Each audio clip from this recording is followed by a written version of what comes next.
Olá, eu sou Elaine e sejam bem-vindos ao canal Segredo de Deus. Hoje falaremos sobre o sétimo selo. O sétimo selo nos fala de quase meia hora de silêncio no céu, seguido das 7 trombetas que apontam para as 7 trombetas do livro do Apocalipse, que servirá para refinar o trigo, assim como o fogo que refina o ouro. João vê um anjo junto ao altar com um incensário de ouro nas mãos. Esse anjo recebe muito incenso para colocar junto com as orações dos santos sobre o altar de ouro, em frente ao trono. A fumaça do incenso e as orações dos santos subiram diante de Deus. Depois, o anjo tomou o incensário e encheu com fogo do altar e o lançou na terra. E houve vozes, trovões, relâmpagos e terremotos. O incenso destinado ao altar era de uso exclusivo do Senhor e representa as orações dos santos. O sétimo selo está ligado ao quinto selo, onde as almas dos mártires clamam por justiça e aguardam o tempo de serem vingados. Vi debaixo do altar as almas dos que foram mortos por amor da palavra de Deus e por amor do testemunho que deram. E clamavam com grande voz, dizendo: Até quando, ó verdadeiro e santo dominador, não julgas e vingas o nosso sangue dos que habitam sobre a terra? E foram dadas a cada um compridas vestes brancas e foi-lhes dito que repousassem ainda um pouco de tempo, até que também se completasse o número de seus conservos e seus irmãos, que haviam de ser mortos como eles foram. Apocalipse 6, 9 e 11. E vi tronos, e assentaram-se sobre eles, e foi-lhes dado o poder de julgar, e vi as almas daqueles que foram degolados pelo testemunho de Jesus, a palavra de Deus, e que não adoraram a besta, nem a sua imagem, e não receberam um sinal em suas testas nem em suas mãos, e viveram, e reinaram com Cristo durante 1000 anos. Apocalipse 24. E olhei, e eis que estava o Cordeiro sobre o monte Sião, e com ele 144.000, que em suas testas tinham escrito o nome de seu Pai. E ouvi uma voz do céu, como a voz de muitas águas, e como a voz de um grande trovão, e ouvi uma voz de arpistas, que tocavam com as suas harpas. E cantavam um como cântico novo diante do trono, e diante dos 4 animais e dos anciãos, e ninguém podia aprender aquele cântico, senão os 144.000 que foram comprados da terra. Apocalipse 14, 1, 3. E vi outro grande e admirável sinal no céu, 7 anjos, que tinham as 7 últimas pragas, porque nelas é consumada a ira de Deus.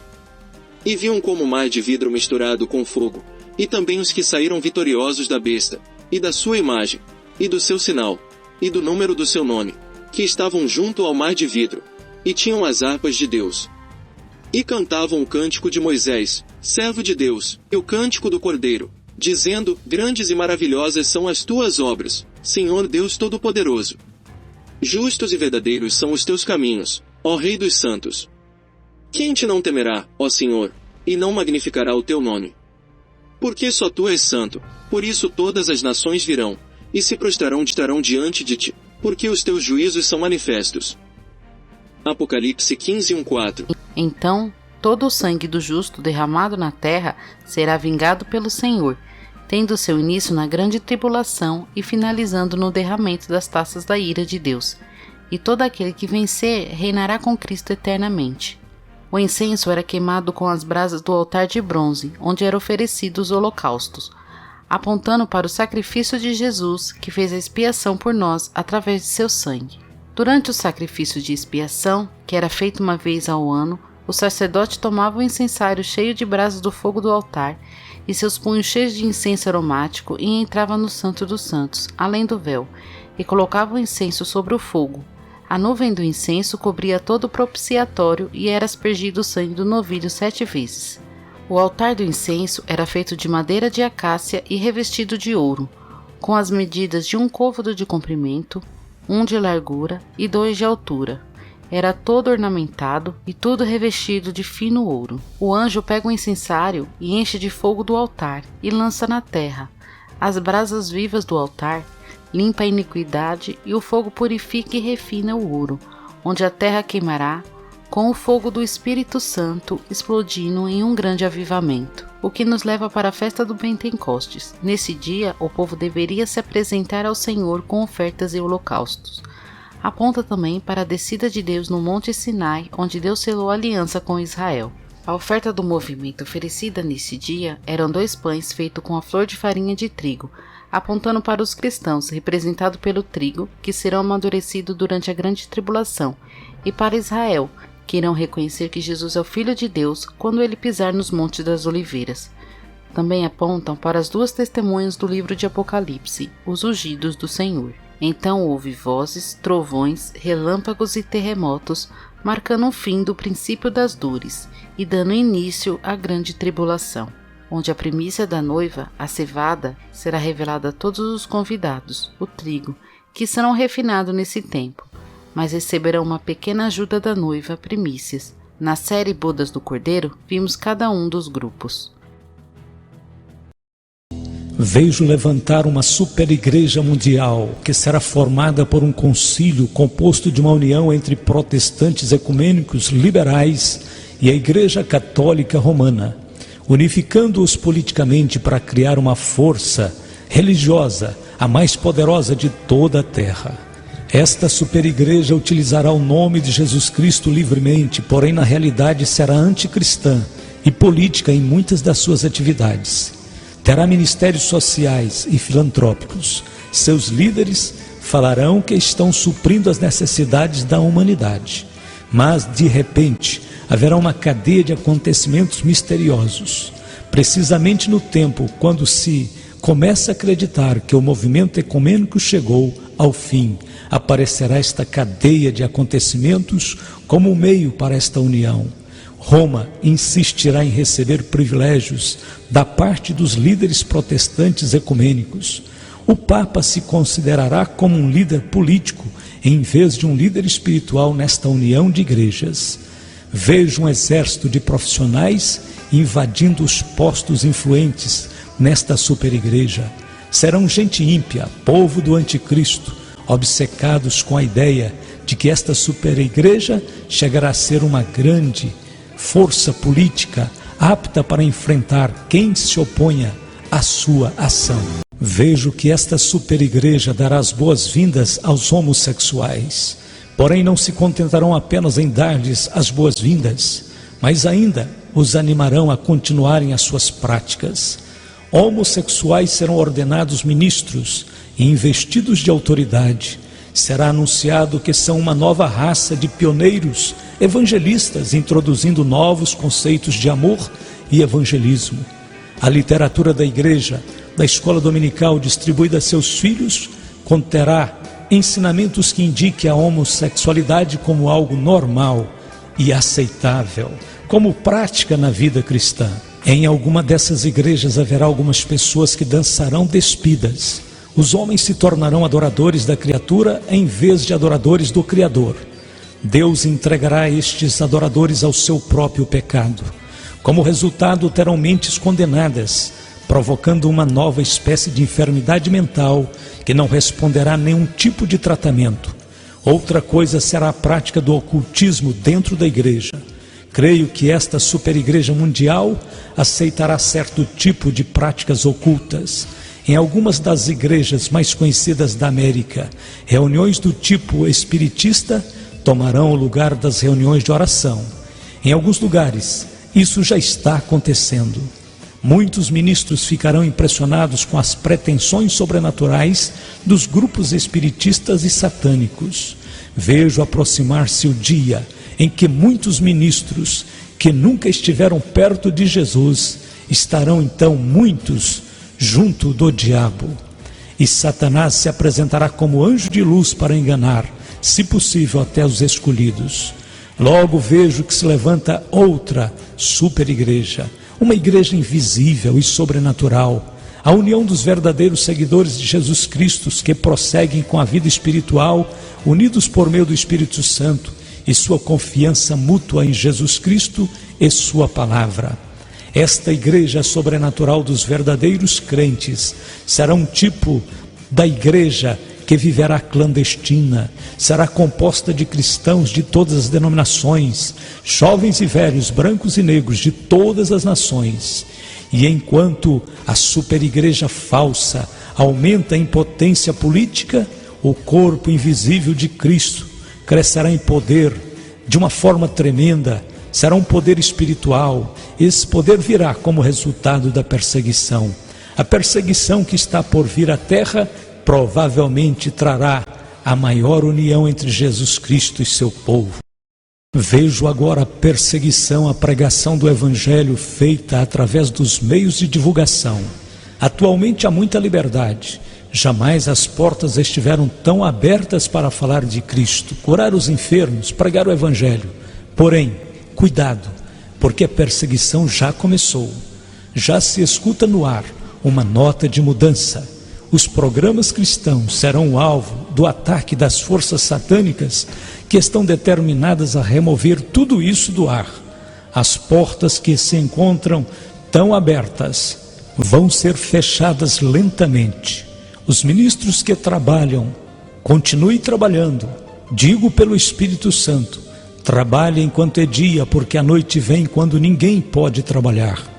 Logo virá perseguição, através de todos os lados, dos meios de comunicação, da arte, da televisão, dos filmes.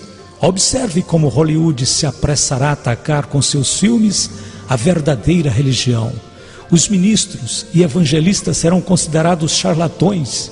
As igrejas e ministros que pregam o verdadeiro evangelho sofrerão ataques particulares, enquanto que o ocultismo e a feitiçaria serão glorificados.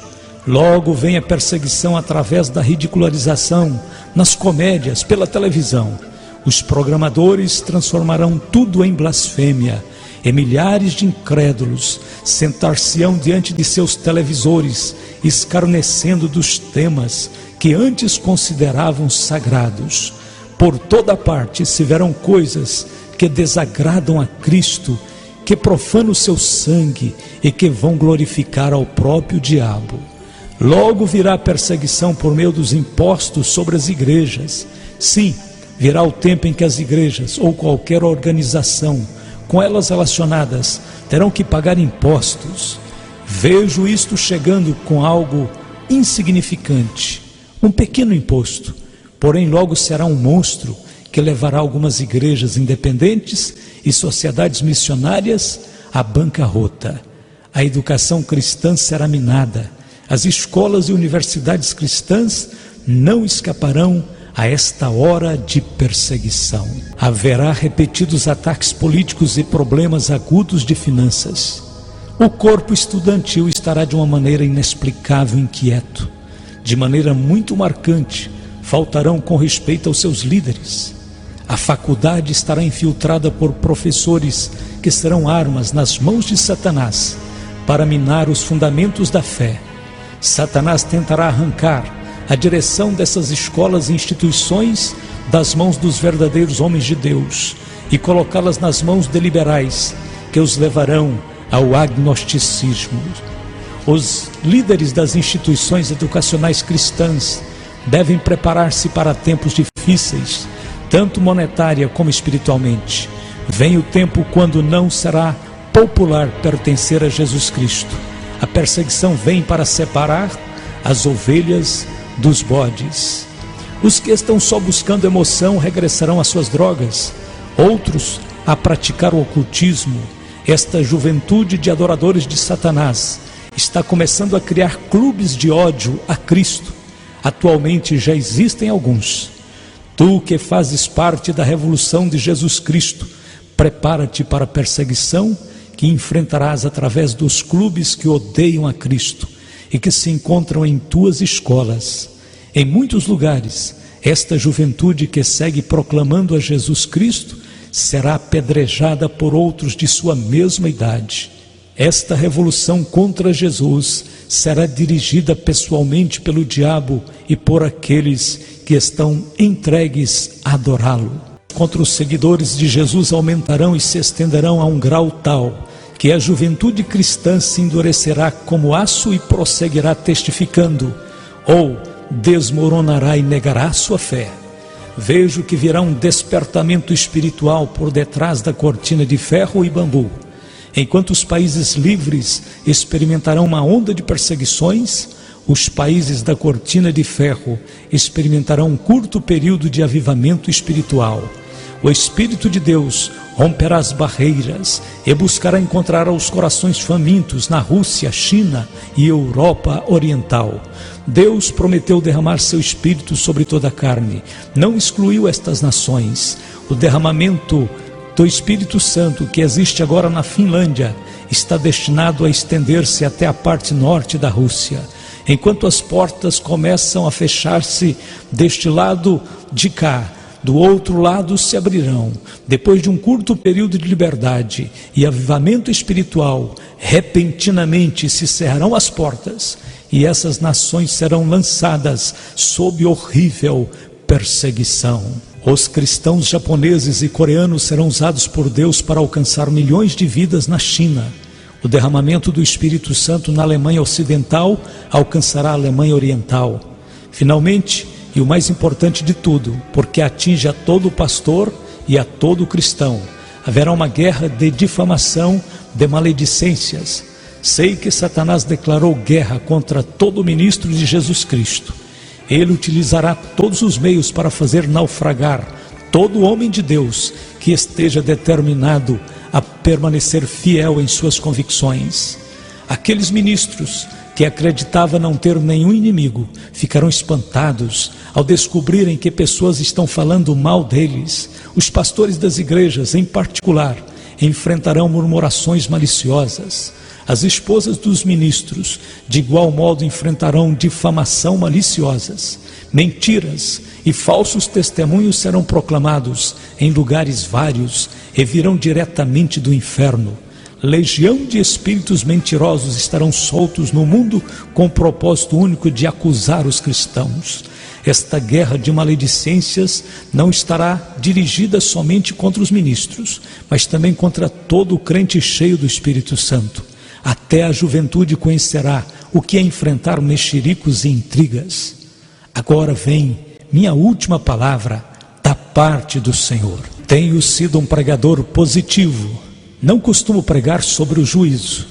Porém, amigos, é impossível pregar, falar sobre a volta de Jesus antes que teus olhos sejam abertos e contemples tudo o que está acontecendo à nossa volta. O Senhor disse: ora, quando estas coisas começarem a acontecer, olhai para cima e levantai as vossas cabeças, porque a vossa redenção está próxima. Lucas 21, 28. Quando recebi esta visão de calamidades, me espantei de tal maneira que meus olhos estavam fixos em Deus e passei noites em claro. Surgiram várias perguntas. Como vamos fazer tudo o que devemos quando há tantos que te estão deixando e estão se escondendo por temer que o barco afunde? Que faremos, Senhor? Entregamos este mundo inteiro ao diabo e deixaremos que ele faça o que quiser? Pagamos nossas contas e compramos um pequeno rancho e escapamos esperando que passe a tormenta e venham dias melhores?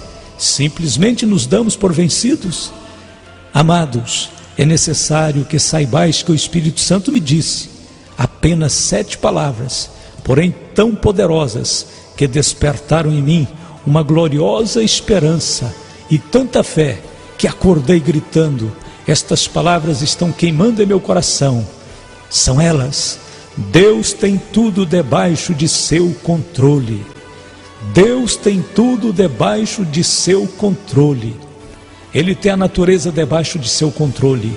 Quando ouvimos falar de terremotos, fomes, epidemias, inundações, parece que a natureza está fora de controle. Porém, a palavra de Deus nos diz claramente que tudo isto aconteceria.